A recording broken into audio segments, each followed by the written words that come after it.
Почитувани, добро дојдовте во новата епизода на Инженеркаст. Чест ми е да го представам мојот денешен гостин, господин Дејан Метикош, кој е претседател на Комората за овластени инженери и архитекти. Денеска воглавно ќе разговараме за функционирањето на Комората.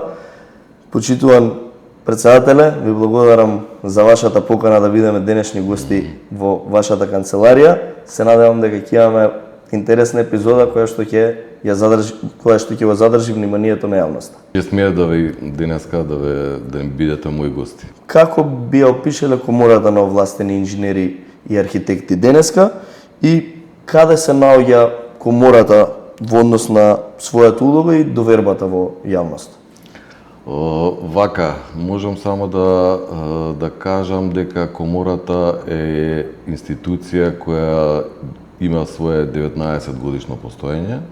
Таа е непрофитна професионална организација со јавни овластувања, така да тоа е вака колку за почеток објаснување за гледачите и за тебе, така да понатаму би зборел во детали што ве интересира за објаснување во однос на работата на Комората. Која е вистинската улога на Комората во инженерство? Вистинската улога на Комората е издавање на јавни овластувања согласно Законот за градење, Законот за просторно и урбанистичко планирање. Значи, тие јавни овластувања се издавање на овластувања за инженерите и за архитектите во однос на проектирањето, надзорот, изведбата и ревизијата, како и лиценците за урбанизам.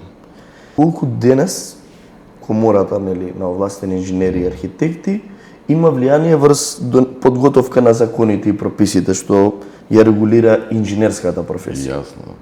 Значи, мојата цел како пети претседател на Комората, значи е оваа улога да биде зајакната во корелација со Министерството и сите надлежни институции. Тоа е моја една од поголемите заложби.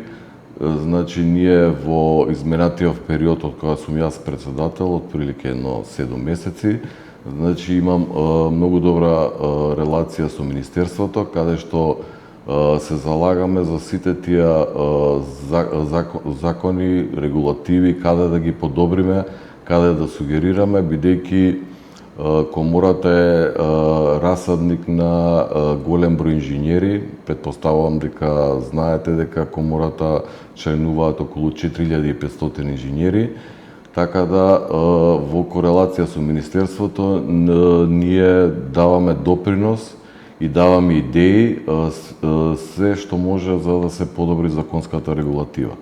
Често во јавноста се меша изразот на лиценци овластување, кога пошироката јавност требала да ги разликува, како би ги разликувале овластувањето и лиценцата?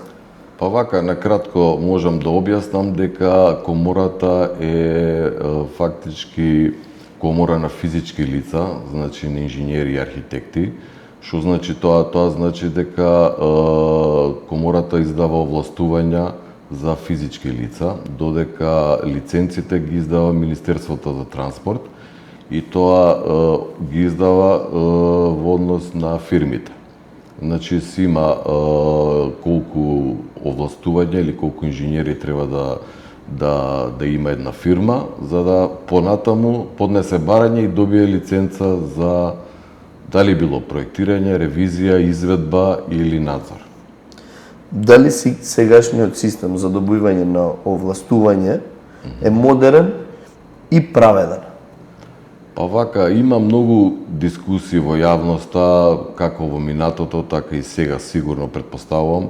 Значи, ние во Комората, заедно со управниот одбор и со сите членови, имаме некои размислувања и идеи како тоа да го подобриме и како тоа да го измениме. Денешната процедура за издавање на овластување е согласно законот и нашите акти и правилници. Треба да има одредено искуство, да има адекватно образование, и да има минимум 3 лиценци, соодветно дали бара за Б или за А.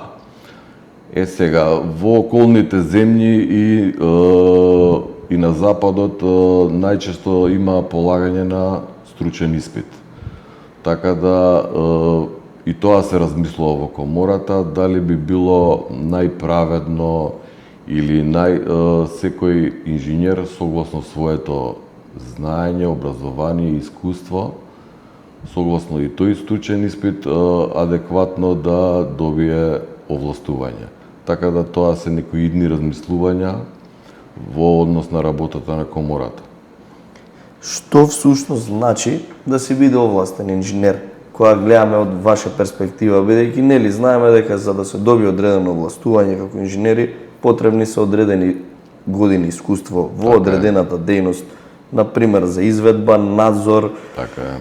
И што мислите, бидејќи да, комората е за овластени инженери и архитекти, меѓутоа има дејности каде што на пример архитектите не би можеле да бидат вклучени во делот на градежништвото или пак градежниците да бидат исклучени во делот на архитектурата во зависност од нивната професија. И кога гледаме на пример, еве ќе ги спомнеме патиштата, дали архитект би можел да врши дејност од делот на патишта или пак со соодветна струка на градежниот факултет, соодветна насока по нова транспортна инфраструктура, може да работи на високоградба. Дали гледате во иднина разграничување на тие две дејности? Па јас мислам дека и во моментов се тие разграничени, така да мислам дека е јасно околу тоа, нема што да се зборува, значи се знае архитектот си е овластен во однос на високоградбата, урбанистот во однос на планирањето, урбанизмот во однос на градежниците. Значи се знае дека градежникот е овластен во однос на нискоградбата, во однос на конструкциите, во однос на хидротехниката. Така да мислам дека и во моментов дека тоа е јасно распределено. Би се согласил дека јасно распределено, меѓутоа во пракса доаѓаме нели на многу раскрсници каде што треба нели да се јасно. Сега ако има некои злоупотреби на овластувањата, значи кај нас во комората си постои комисија што работи на таа проблематика, дисциплинската комисија каде во однос на пријави и било кој мислам у тој домен на адекватни работи кај што се гледа дека се злоупотребува овластувањето, значи си имаме процедури и правилници како тоа да се справиме со таа работа. Што најмногу ги загрижува инженерите денеска? Дали ги имате вие тие жалби што стигаат до вас како институција која ги издава овластувањата? Кој што имам овака прилика да разговарам со нашите колеги, значи околу процедурите за издавање на овластување, околу брзината на издавањето, така да од таа причина во моментот работиме на делот на дигитализацијата на комората. Не знам колку сте информирани, управниот одбор пред неколку месеци донесе стратегија за наредни 4 години во однос на дигитализацијата на работењето на комората. Што значи тоа? Тоа значи дека сите процедури би се дигитализирале, како би го олесниле добивањето или да се убрза постапката за добивањето на овластување. Значи секоја постапка да биде електронски, од поднесување до спроведување на службите до самите комисии за издавање на овластувања. Така да ние имаме таа стратегија, таа ќе биде етапно, во моментот работиме на тоа, да се што се однесува до нашите членови, таа постапка да ја убрзаме и така да биде идејата и комората да функционира посовремено, се со цел услугата да биде побрза и посовремена и поадекватна и така да тоа се вака нашите идни цели. Тоа беше една од моите главни работи што беа предвидени во програмата за наредните 4 години. Така да работиме на таа проблематика и уште што е побитно, планираме, имаме доста добра соработка со Министерството за дигитални трансформации. Идејата ни е во моментот сме во нарачка на новите сервери, кои ќе ги поврземе со Министерството за дигитална трансформација и да се поврземе на системот на услуги, што значи дека од тие причини ќе имаме подобра контрола на сите овластувања, како во однос за убрзување на постапката, така и во однос и на контролата на овластувањата, да нема злоупотреби и да има трага на сето тоа. Дали ја спомнавте дигитализацијата, ми беше како прашање, меѓутоа детално објаснивте за дигитализацијата на комората, како што напоменавте, тоа беше и вашиот приоритет пред да станете председател. Она што пред да дојдам, најмногу колеги, кога ги известив колегите дека ќе имаме емисија со вас, најмногу што сакаа да ме прашате околу критериумите за добивање на овластувањата, бидејќи инженерите се за тоа најмногу загрижени. Сите млади студенти кои ќе завршат факултет едва и чекаат да ги земат тие овластувања, кои што ги гледаме како признание за и трудот на факултет, меѓутоа и својот работен стаж.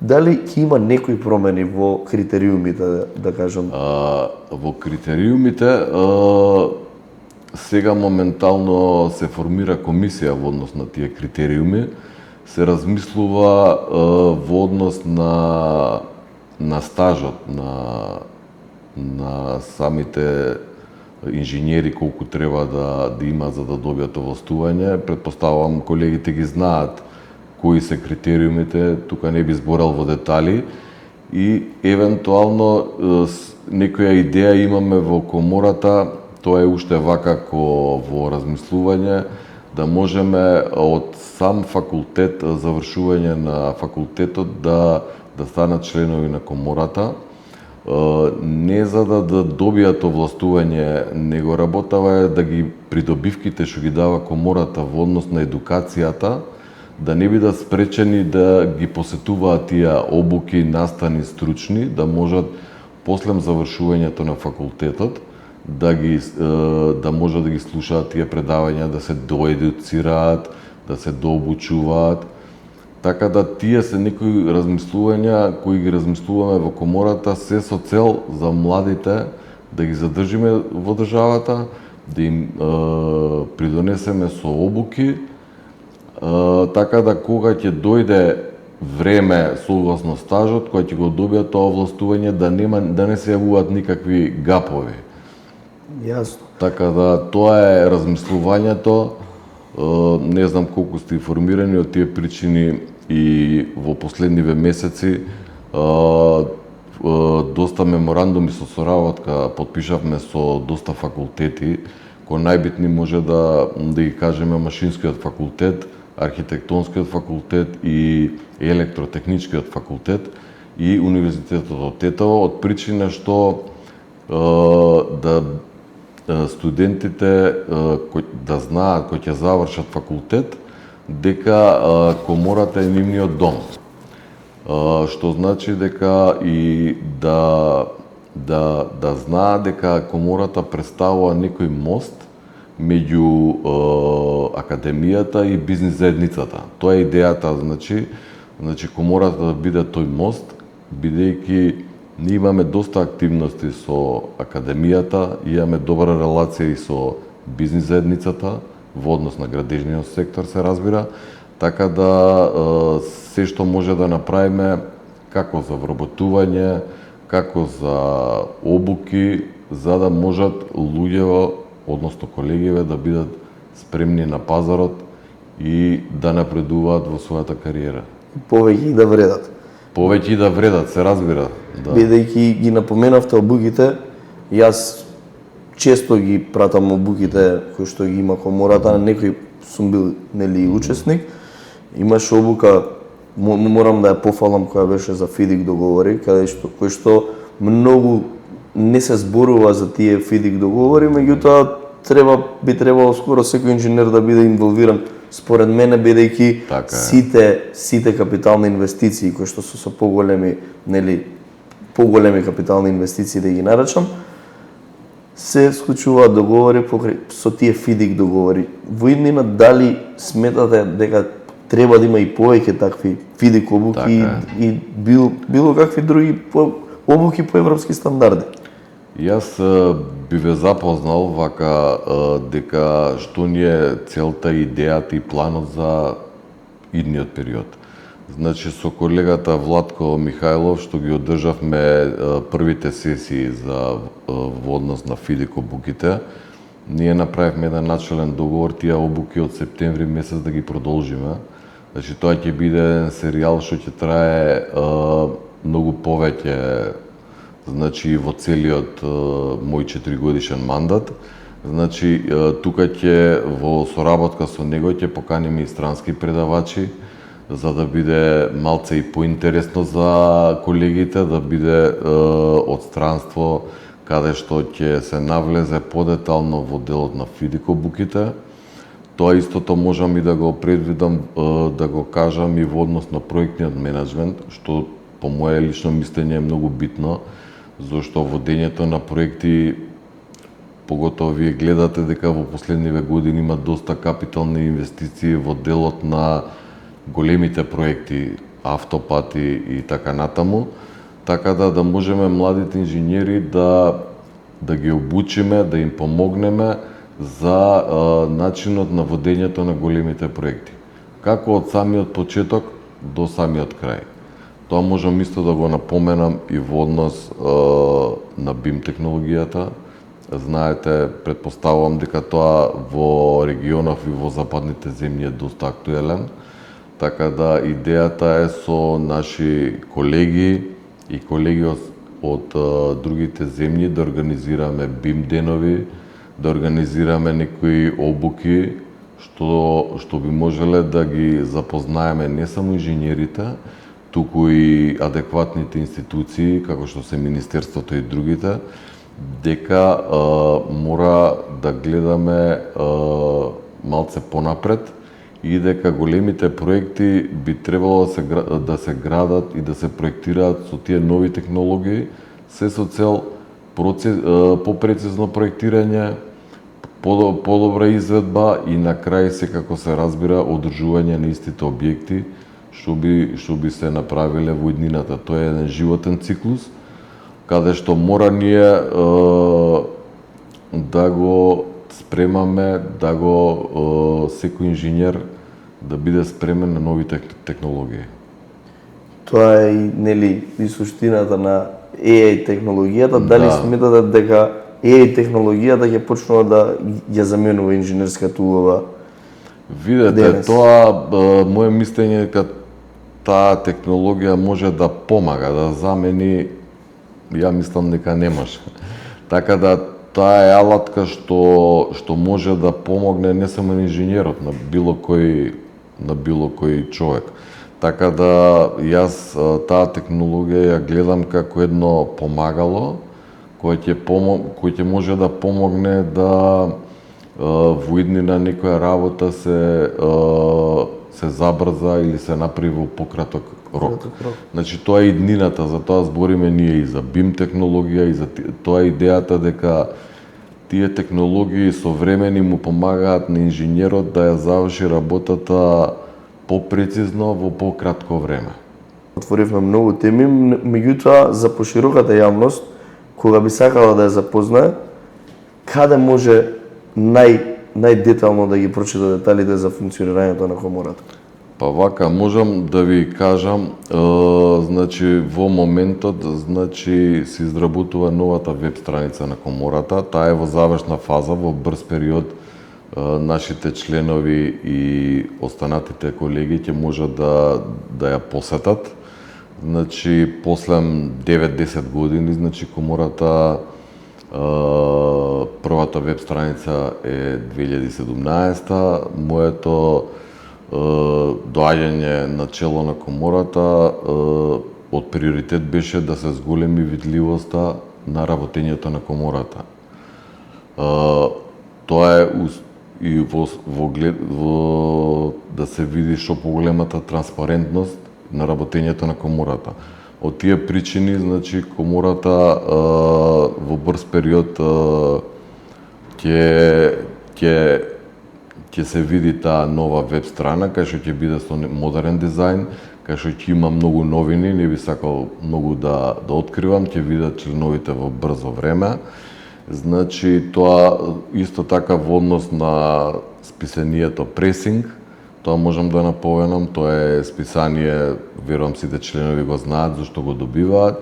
Значи, тука малце би напоменал дека ќе се адаптира пресинг не само да биде на хард копија, што викаме ние, туку и ко портал што би се изградил во иднина, кај што ќе можат сите вести да ги пратат сите наши членови. И не само тоа, на самата таа нова веб страна планираме да има и сите обуки што ќе ги имаме. Значи да имаме опрема купено, значи да ги снимаме тие, више почнуваме да работиме на таа тема и секој член на комората ќе може, например, ако немал време да дојде или ако немал време согласно неговите работни активности да се приклучи онлайн, да може во било кое време онлайн да си ја види обуката, да ја преслуша. Значи, други новини во однос на социјалните мрежи, претпоставувам дека приметувате дека сме све поактивни, се со цел да можат нашите членови и другите да ја видат работата на комората. Значи, кои настани се најавуваат, не само тоа, кај сме биле присутни. Ние доста сме присутни во регионов, во однос имаме многу добра соработка со регионалните комори, во однос на ИРИС имаме уште од пред долги години, значи формирано една организација каде што имаме регионална соработка со сите комори. Комората исто така е член на многу европски асоциации, така да сите членови да бидат во тек каде е присутна комората. Јас сум сведок за тоа, бидејќи редовно ги следам на веб страните и ми е мило што веќе комората гледам како во јавноста се прояви и го презентира уствари нејзиното суштинско значење, бидејќи овластувањата ние како инженери ги добиваме од комората. Така. Ние нели претходно постапката, само ќе објаснам накратко, е дека треба со одредена референтна листа потврда од фирмата која што сме работеле, да имаме соодветна документација за да аплицираме за одреденото овластување, а понатака нели ние со таа референтна листа стануваме овластени инженери, да кажам, во одредена дејност, каде што после одлучуваме дали ќе се посветиме на таа професија максимално или ќе се фокусираме на одредени други дејности, например проектирање, па ќе аплицираме нели за тоа овластување. Меѓутоа, пак ќе напоменам, ми е мило што бевте денеска мој гостин, бидејќи генерално комората е сведок за тоа што ние како инженери го работиме, ни го потврдува нашиот труд и не прави легитимни на пазарот на трудот со овластувањата, каде што подоцна одредени фирми кои што имаат потреба од соодветни инженери со соодветно овластување, нашата цена на пазарот на трудот во инженерската, да ја наречам, бранша или професија е многу позначајна кога ние имаме некаков документ кој е легитимен, сертифициран и прифатен, да кажам, од законските акти во Законот за градење. И за просторно-урбанистичко планирање. И не само тоа не е едно парче хартија, него тоа е и голема одговорност. Точно. Дека со добивање на тоа овластување, значи секој инженер знае дека согласно неговото образование и неговите референции, он има одговорност, он го потпишува проектот, што значи дека он е целокупен за да работи на пазарот и сето тоа што ќе се испроектира, ќе се изгради или ќе се надзорира, дека со одговорност го потпишува тоа дека е согласно Законот за градење и дека ги запазува сите регулативи во нашата држава.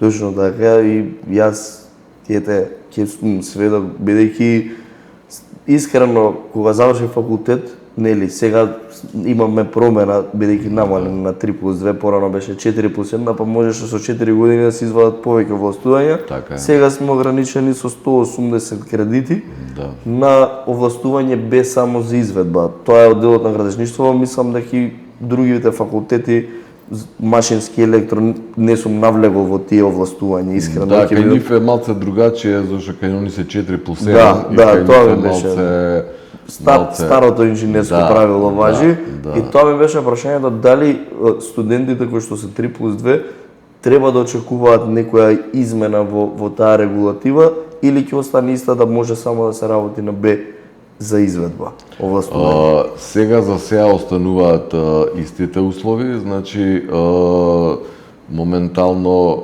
работиме на комисија, на формирање на комисија каде што ќе се разгледуваат сите работи во однос на добивањето, на кредитите, на условите, така да али не би имало некои драстични промени, може само некои работи да се изфилтрираат у смисол за тоа што има доста акти во комората, тоа исто би го напоменал, кои се застарени и тоа е идејата да сите тие акти, правилници да може да ги народски кажано прочешламе, да ги осовремениме за да ги пратат денешните трендови. Како посебно прашање, тоа што најмногу не интересира сите инженери е ценовниците. Знаеме дека за високоградба ценовниците веќе си имаат свои брангирани реални цени кои што се вредни, да кажам, веродостојни на пазарот, меѓутоа за нискоградба малце ситуацијата е алармантна и за геотехника. Кој е погледот на комората во однос на тоа? Па вака, значи, тие ценовниците се еден од највисоките приоритети на комората и на новиот управен одбор. Значи, согласно ценовникот за високоградба, например, тој е донесен пред неколку години и тој функционира. Во однос на ценовникот за нискоградба, моментално имаме доста разговори со Министерството за транспорт да можеме да ги забрзаме тие работи, чисто ради јавноста да ги запознаам дека ценовникот за нискоградба и за геотехника значи е направен, предаден е до Министерството пред неколку години. До скоро беше во некоја статус-кво ситуација, значи сега пробуваме во соработка со Министерството тие работи да ги процесираме. Значи, ние во комората планираме исто, веќе формиравме комисии да направи еден апдейт на сите тие ценовници и се надевам дека во соработка до Министерството дека ќе можеме во брзо време да има прогрес на тие активности. Ви благодарам за вашето гостопримство денеска што бевме ваши гости во вашиот кабинет, што отворивме теми што се надевам дека пошироката јавност ќе интересира, воглавном и членовите на комората на овластени архитекти и инженери. Благодарам на поканата. Почитувани, ова беше 11-та епизода на Инженеркаст. Претплатете се, приклучете се и открите моките на знаењето.